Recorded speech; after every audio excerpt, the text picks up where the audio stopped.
नमस्कार, उत्तराखंड की खबरों में आप सभी का स्वागत है। मैं हूं आपके साथ सूर्य चौहान। रुक करते हैं खबरों की ओर।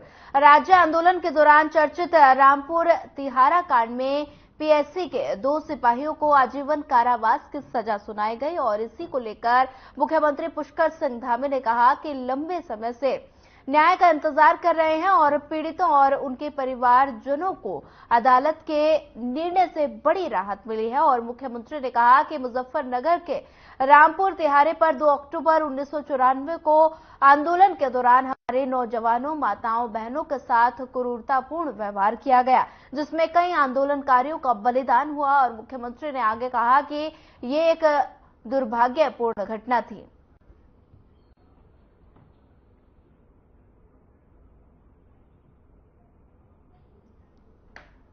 देखिए, वास्तव में वो जो जघन्य जो कांड था, जिस प्रकार से रामपुर तिराहे पर हुआ था, हर साल हम बरसी मनाने जाते हैं वहाँ रामपुर तिराहा में, मुजफ्फरनगर में, और हर बार ये संकल्प लेते थे कि इनके दोषियों को सजा मिलनी चाहिए। इसके लिए जो कानूनी प्रक्रिया वो जल्दी पूरी होनी चाहिए। अब ये कानूनी प्रक्रिया आगे बढ़ी, दोषियों को सजा मिली है। निश्चित रूप से उत्तराखंड आंदोलन में जिन लोगों ने अपना योगदान दिया है, अपना बलिदान दिया है, अपनी शहादत दी है, संघर्ष किया है, उनके उस समय के संघर्षों को आज न्याय व्यवस्था ने भी उचित ठहराया है। उनके परिवारजनों को, पूरे उत्तराखंड वासियों को इस निर्णय से हम स्वागत करते हैं।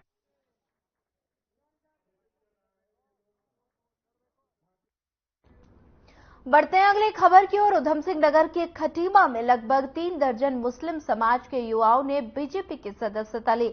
और बता दें कि वरिष्ठ बीजेपी नेता कामिल खान और तारिक मलिक के नेतृत्व में उन्होंने पार्टी की सदस्यता ली। और वहीं मुस्लिम समाज के युवाओं को वरिष्ठ बीजेपी नेताओं ने बीजेपी का पटका और टोपी पहनाकर सम्मानित किया। और इस दौरान सभी कार्यकर्ताओं ने पार्टी को मजबूत करने और लोकसभा चुनाव में बीजेपी प्रत्याशी अजय भट्ट को रिकॉर्ड तोड़ मतों से जिताने का संकल्प लिया। वहीं बीजेपी के प्रदेश कार्यकारिणी सदस्य रमेश चंद्र जोशी, कामिल खान और नगर मंडल अध्यक्ष जीवन धामी ने लोकसभा चुनाव में सभी कार्यकर्ताओं को जी जान से जुट जाने हेतु अपील की है।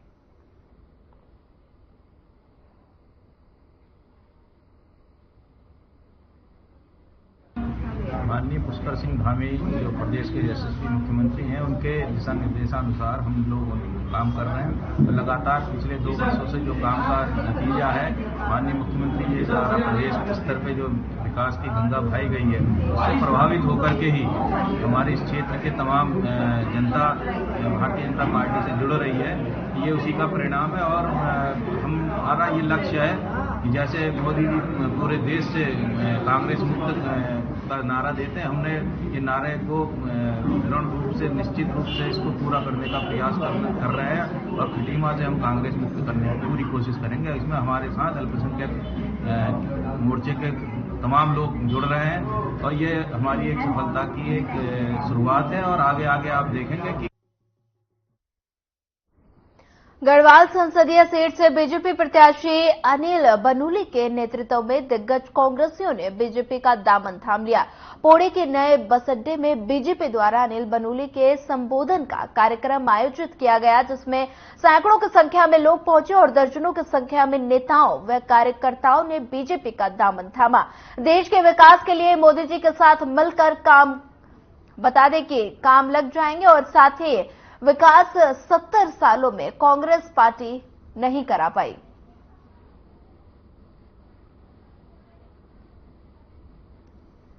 कि हमारे जो पुराने नेता थे भारतीय जनता पार्टी के, अपने पुराने नेता थे और किन्हीं कारणों की वजह से वो दिग्भ्रमित हो गए थे। आज वो वापस अपने परिवार में आए हैं, तो हम सब लोग पुनः उनका अपने परिवार में स्वागत कर रहे हैं। और उनके साथ बहुत सारे नए लोग भी भारतीय जनता पार्टी की रीति नीति को देखकर, भारतीय जनता पार्टी की मोदी जी की जो योजनाएं हैं उनको देखकर, विकास की जो गति है उसको देखकर आज भारतीय जनता पार्टी में शामिल हुए हैं। हम सभी नए लोगों का जो भारतीय जनता पार्टी में पहली बार आज शामिल हुए हैं, उन सबका स्वागत करते हैं, हार्दिक अभिनंदन करते हैं। और आज यहाँ पर जो जनसभा रखी गई थी, इसी वजह से रखी गई थी कि सब लोगों का एक साथ स्वागत हो जाएगा। बहुत बढ़िया बयान है। जनता ने पूरा चुनाव को टेक ओवर कर लिया है।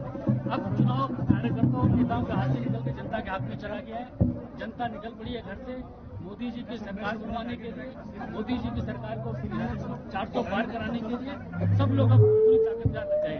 और हमने तय किया है कि इस पूरे गढ़वाल में कोई नकारात्मकता की राजनीति, कोई नेगेटिव राजनीति नहीं करेंगे, केवल विकास की राजनीति करेंगे, केवल नौनिहालों को रोजगार देने की राजनीति करेंगे, केवल यहाँ के विकास की बात करेंगे और किसी हिसाब शराब चीज में नहीं पड़ेंगे। सर, आपने कहा कि पिछले कई दशकों से पौड़ी का विकास नहीं हो पाया है, देखिए मेरा पौड़ी को लेकर एक विजन है। मैं पौड़ी के विकास के लिए बहुत सारी चीजें करने वाला हूँ। आने वाले समय में एक घोषणा पत्र। लोकसभा चुनाव की तैयारी को लेकर आज अल्मोड़ा में निर्वाचन आयोग के कार्मिकों को पहला प्रशिक्षण दिया गया, जिसमें 920 बूथों के लिए प्राइज कटिंग ऑफिसरों को प्रशिक्षण दिया गया। और जिला निर्वाचन अधिकारी विनीत तोमर ने बताया कि जनपद में अधिक से अधिक मतदान के लिए लोगों को जागरूक किया जा रहा है और साथ ही कार्मिकों को प्रशिक्षण देने के लिए आज से कार्यवाही शुरू हो गई है। और आज पहले चरण में बता दें कि प्राइज कटिंग अधिकारियों को प्रशिक्षण दिया गया।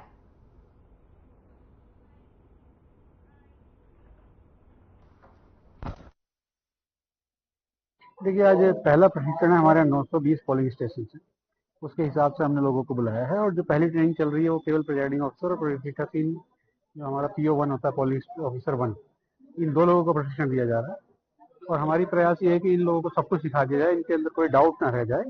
और दूसरा, हम लोग ये भी सुनिश्चित कर रहे हैं और सबसे निवेदन भी कर रहे हैं कि जितने भी लोग हमारे पोलिंग पार्टी में इलेक्शन ड्यूटी में लगे हैं, उनका भी अपना 100% मतदान में भाग लें और अपने मताधिकार का प्रयोग करें और कोई भी ऐसा व्यक्ति ना हो जो छूट जाए।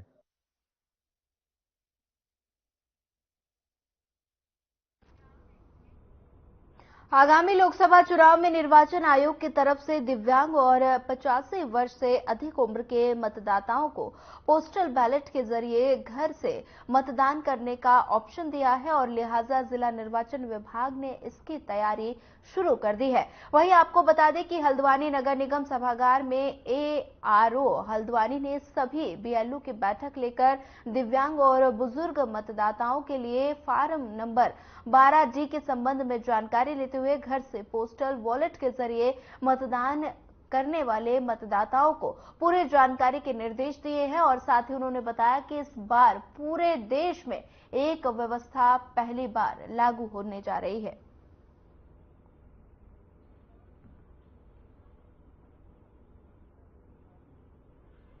देखिए, निर्वाचन आयोग ने जो दिव्यांग मतदाता हैं और जो 85 वर्ष से अधिक आयु के मतदाता हैं, ऐसे मतदाता जो पोलिंग बूथ पर आने में असमर्थ हैं, उनको वोटर लिस्ट में हमने आइडेंटिफाई भी किया है।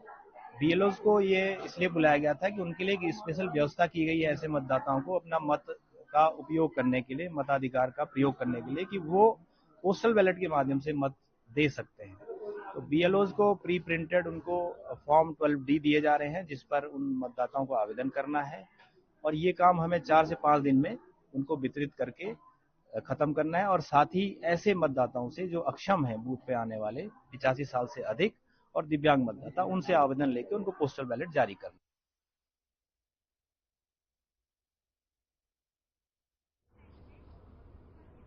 लोकसभा चुनाव को लेकर अल्मोड़ा पुलिस अलर्ट मोड में है और बता दें कि अल्मोड़ा पुलिस लगातार चेकिंग अभियान चला रही है और इसी को लेकर पुलिस को बड़ी कामयाबी हाथ लगी है। बता दें कि 15.40 ग्राम स्मैक के साथ 2 अभियुक्तों को गिरफ्तार किया गया है।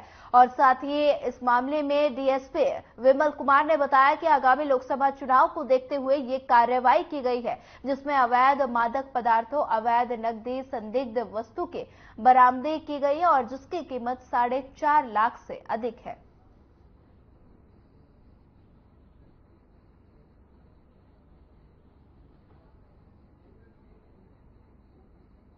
हाँ, ये श्रीमान वरिष्ठ पुलिस अधीक्षक महोदय के निर्देशानुसार लोकसभा चुनाव के दृष्टिगत चेकिंग अभियान चल रहे हैं।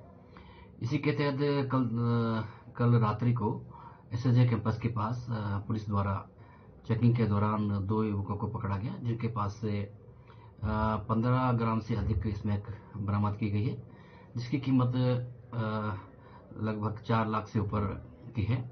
और उनको गिरफ्तार करके उन पर आवश्यक कार्रवाई की जा रही है।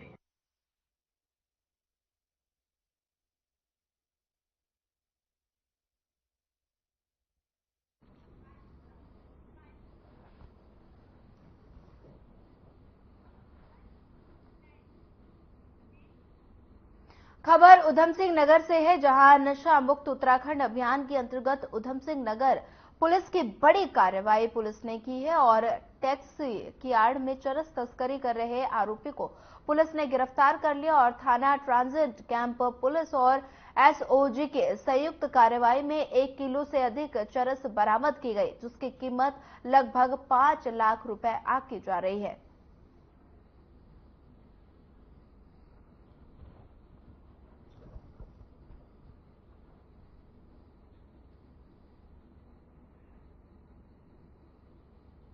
सभी को पता है, उधम सिंह नगर पुलिस, उत्तराखंड पुलिस पूरी जोरों शोरों से जो है नशे के खिलाफ लगातार प्रहार करती रहती है। उच्चाधिकारियों द्वारा इसमें लगातार निर्देश रहते हैं कि नशे के खिलाफ जो है सख्त से सख्त कार्रवाई की जाए और नशा का जो चलन करने की कोशिश जो भी अभी कर रहे हैं, जो भी व्यक्ति कर रहे हैं, उनको जो है कड़ी से कड़ी कार्रवाई कर सलाखों के पीछे भेजने का काम हम निरंतर करते रहते हैं।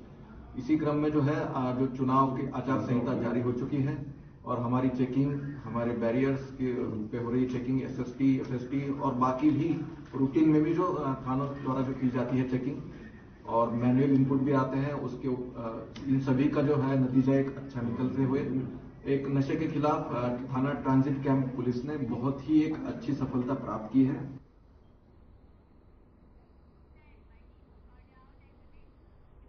आगामी लोकसभा चुनाव को देखते हुए देहरादून के एसएसपी अजय सिंह ने अपने अपने क्षेत्र में नशा मादक पदार्थों के तस्करी और अवैध धन की रोकथाम को लेकर प्रभावी चेकिंग करने का निर्देश दिया है और इसी कड़ी में सघन चेकिंग के दौरान बरेली निवासी अभियुक्त फुरकान और मोहम्मद फरमान को 31,40,000 की कीमत की 104 ग्राम अवैध स्मैक के साथ गिरफ्तार किया गया। और इसी बीच एसपी देहात लोकजीत सिंह ने कहा कि पूछताछ में दोनों अभियुक्त ने बताया कि वो जल्दी पैसा कमाने के लालच में अवैध मादक पदार्थों की अलग अलग स्थान पर तस्करी करते हैं और साथ ही उन्होंने कहा कि वे लोग बरेली से सस्ते दामों पर स्मैक खरीद कर उन्हें ऐसे स्थान पर बेचते हैं जिससे उन्हें काफी मुनाफा हो जाता है।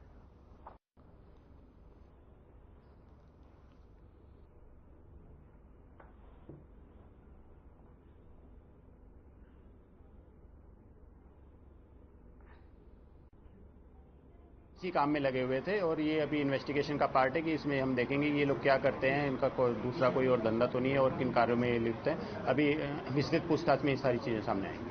हाँ बिल्कुल, जैसा कि मैंने शुरू में बताया कि ये 2 जगह हैं। एक तो जो कॉलेज और स्टूडेंट्स का एरिया है जहाँ पर इनको ये इजीली अपने ग्राहक मिल जाते हैं और ये एक इंडस्ट्रियल एरिया जिसमें भी जहाँ तक ज़्यादातर बाहर के लोग आ रहते हैं, वो भी नशे की प्रवृत्ति उनमें पाई जाती है। तो उन्हीं दोनों को ये टारगेट करते हैं और इसी क्रम में हमारी टीम इसी क्षेत्र में ज़्यादा एक्टिव रहती है, तभी इन लोगों को हम आज इनको अरेस्ट कर पाए।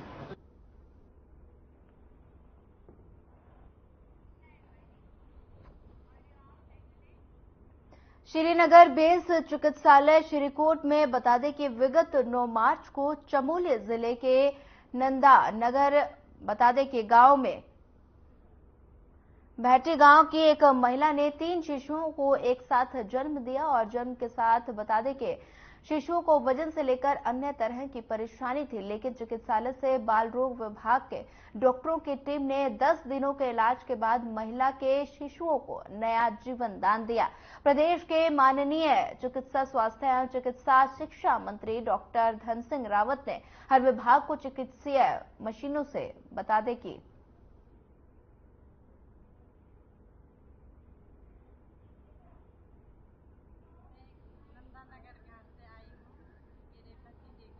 ये बच्चे हमारे पास 9 मार्च को सुबह 7:45 पे हुए थे और चमोली जिले से घाट नंदप्रयाग से आए हैं।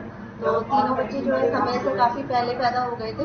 वजन भी तीनों का जो है नॉर्मल बच्चों से काफ़ी कम था। एक का वजन 1.5 किलो और एक का 1 किलो 600 ग्राम, एक का 1 किलो 700 ग्राम था। तो तीनों बच्चों को शुरुआत में हमने नर्सरी में रखा। जितनी जल्दी केयर देनी चाहिए उतनी जल्दी केयर शुरू हो गई थी बच्चों की। तो शुरू के 1-2 दिन थोड़ा सा एंटीबायोटिक वगैरह लगाने की जरूरत पड़ी, ऑक्सीजन की जरूरत पड़ी बच्चों को देने की। धीरे धीरे बच्चे इम्प्रूव करने लगे और फिर उसके बाद नली के द्वारा और फिर कटोरी चम्मच से धीरे धीरे फीड शुरू करिए।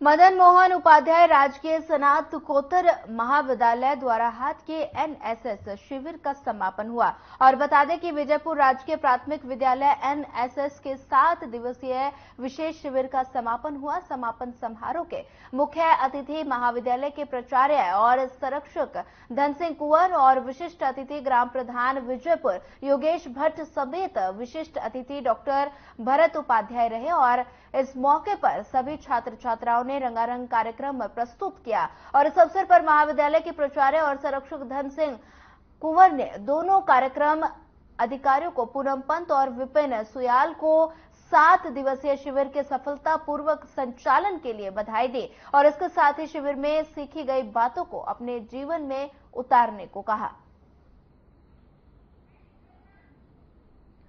बता दें कि द्वाराहाट की तस्वीरें हैं जहां एनएसएस शिविर का समापन कार्यक्रम का आयोजन किया गया। कॉलेज प्राचार्य संरक्षक मुख्य अतिथि के रूप में उन्होंने शिरकत की और साथ ही बता दें कि शिविर की सफलता पर प्राचार्य ने सभी को बधाई दी। द्वाराहाट की तस्वीरें हैं जहां पर बता दें कि कार्यक्रम का आयोजन किया गया।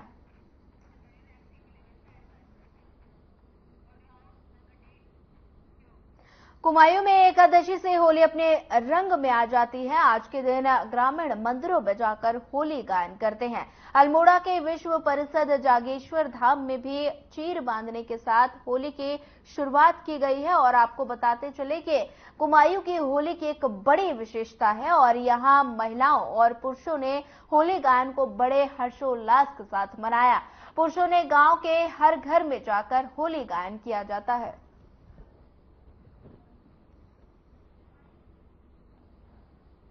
जागेश्वर धाम की पौराणिक होली ये देवी के डोले के रूप में गांव-गांव में भ्रमण करेगी। अगले 6 दिनों गांव-गांव में जाएगी, जिससे कि रोग का निवारण होता है। क्षेत्र में देवी के डोले के रूप में पूजन किया जाता है घर घर।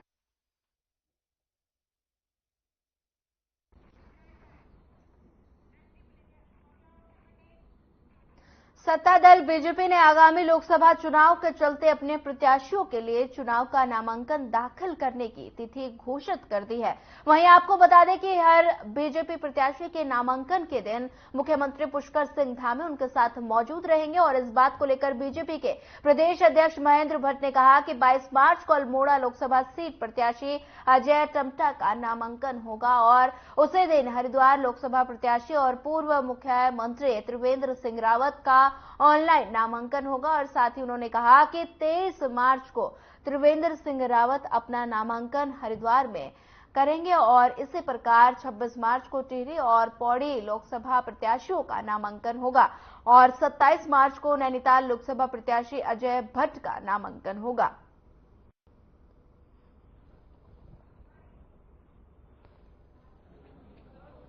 कि 22 तारीख को अल्मोड़ा से हमारा नामांकन प्रारंभ होगा। 22 तारीख को ही हरिद्वार के अंदर हमारे प्रदेश के पूर्व मुख्यमंत्री त्रिवेंद्र सिंह रावत जी हमारे प्रत्याशी हैं, उनका डिजिटल नामांकन ऑनलाइन नामांकन करने वाले हैं। 23 तारीख को फिर हरिद्वार में कार्यकर्ताओं समूह के साथ नामांकन की दूसरी प्रति वो अपना नामांकन करेंगे। इसी प्रकार 26 तारीख को टिहरी और गढ़वाल लोकसभा का नामांकन होगा और 27 को नैनीताल लोकसभा का नामांकन होगा, जिसमें हमारे प्रदेश के मुख्यमंत्री रहेंगे, मेरा स्वयं रहना होगा और कहीं से केंद्र नेतृत्व कार्यक्रम के नाम को रहना होगा। कि 27 मार्च को अजय भट्ट का नामांकन और 22 मार्च को अजय टम्टा का नामांकन होगा। त्रिवेंद्र रावत का ऑनलाइन नामांकन किया जाएगा। देहरादून बता दें ये तस्वीरें हैं देहरादून की, जहां पर अजय टम्टा का 22 मार्च को नामांकन होगा और त्रिवेंद्र सिंह रावत का ऑनलाइन नामांकन किया जाएगा। 22 मार्च को टमटा का नामांकन होगा।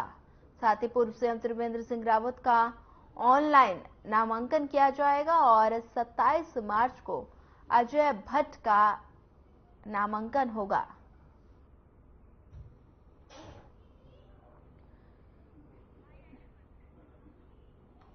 बता दें कि 27 मार्च को अजय भट्ट का नामांकन होगा और 22 मार्च को अजय टमटा का नामांकन किया जाएगा। वहीं पूर्व सीएम त्रिवेंद्र रावत का ऑनलाइन नामांकन किया जाएगा।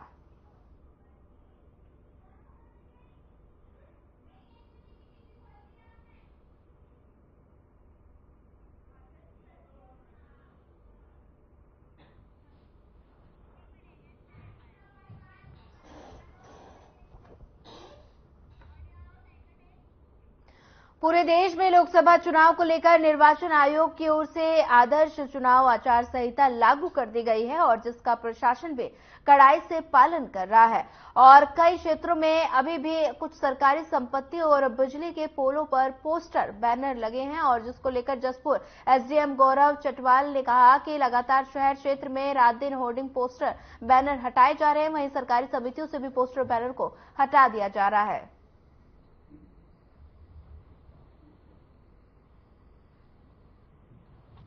देखिए, निरंतर हमारी जो शहर में नगर पालिका की टीम है और ग्रामीण क्षेत्रों में हम कोशिश कर रहे हैं कि ज़्यादा से ज़्यादा जो सामग्री सरकारी संपत्तियों पर लगी है उसको उतारा जा रहा है। और आज खंड विकासाधिकारी को हमने एक नोटिस भी दिया है कि उनकी जो ग्रामीण इलाकों में जो कुछ उनकी परिसंपत्तियां हैं उसमें जो तत्काल जो है इस तरह की पेंटिंग्स हों या पोस्टर्स हों उसको तत्काल वहाँ से हटाएं। और नगर पालिका की टीम हमारी रात दिन लगी हुई है और अभी भी जहाँ पे भी लगे होंगे, चूंकि एक बड़ा क्षेत्र है और जिसमें बहुत सारी संख्या में जो शहर में काफी लगे हुए हैं, तो हमारी आज पूरी टीम जो है रात भर भी काम करेगी और सुनिश्चित करेगी कि हर सरकारी संपत्ति या खंबा या जो भी चीज जो पेंटिंग्स वॉल पेंटिंग्स हुई हैं उनको जो है समय अंतर्गत वहां से।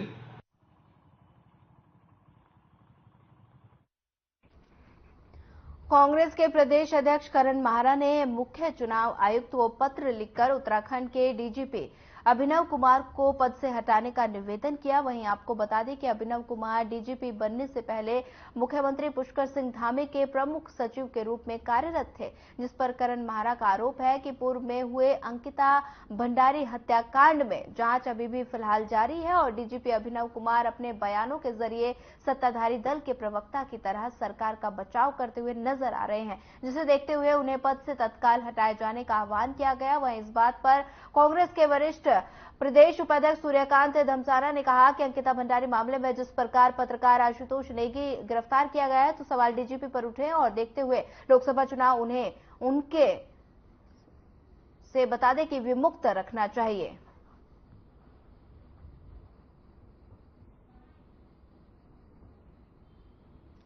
पूरे लोकसभा के चुनाव में एक बड़ा मुद्दा है और अंकिता भंडारी के मामले में जिस प्रकार से आशुतोष नेगी पत्रकार को गिरफ्तार किया गया, अंकिता भंडारी के मामले में जो सवाल राज्य के पुलिस प्रमुख के बारे में उठे हैं, मैं समझता हूं कि उनको जब तक चुनाव हो इस पद से विमुक्त रखना चाहिए। वैसे भी वो कार्यकारी डीजीपी हैं, वो होल टाइमर डीजीपी तो है नहीं, तो इसलिए उनकी जो इंटीग्रिटी है उस पर अगर किसी को शक है तो निर्वाचन आयोग को उस पर कार्रवाई करनी चाहिए।